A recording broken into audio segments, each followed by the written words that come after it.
10 iyul Kürün qırağındayıq.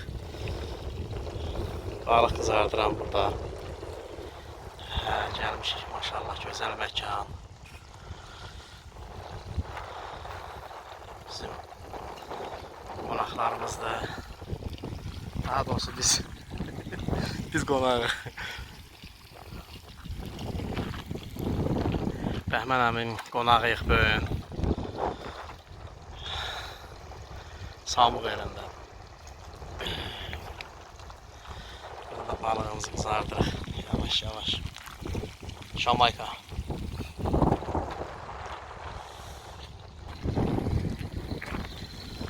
Gözəl məkan. Gözəl çöldə. Hər bir məkanda biraz balıq tutduq.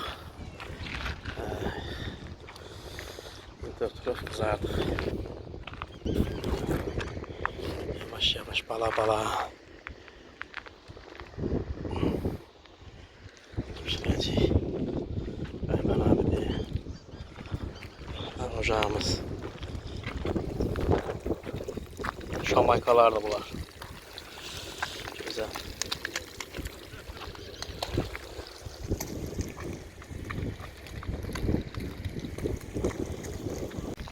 Bu partiyada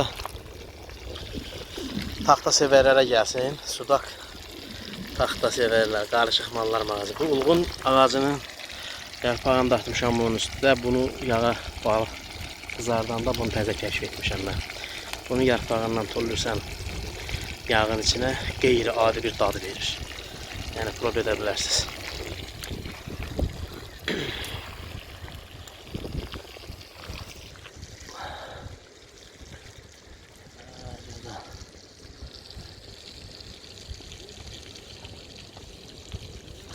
Sen o yüzden bu yüzden yaman gelsin. Tutan bizden bir şey. Yaşlarına da getirecek nasıl? Ağırda telefon zap tutacak, o göre.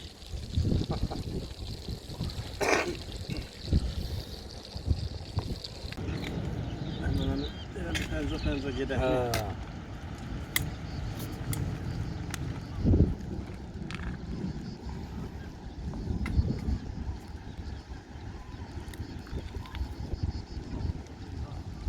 Rahmet, neserdi? Yağışlı hava. Evet.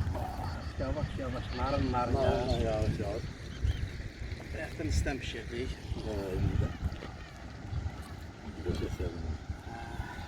Hoş gördük. Sağ ol. Güzel bir farklı gün oldu. Gün ana. Yine de geçen yadda kalan.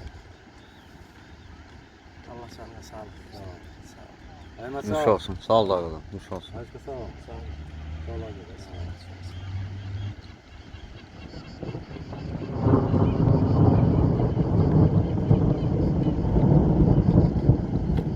Güzel narın yağış yağar.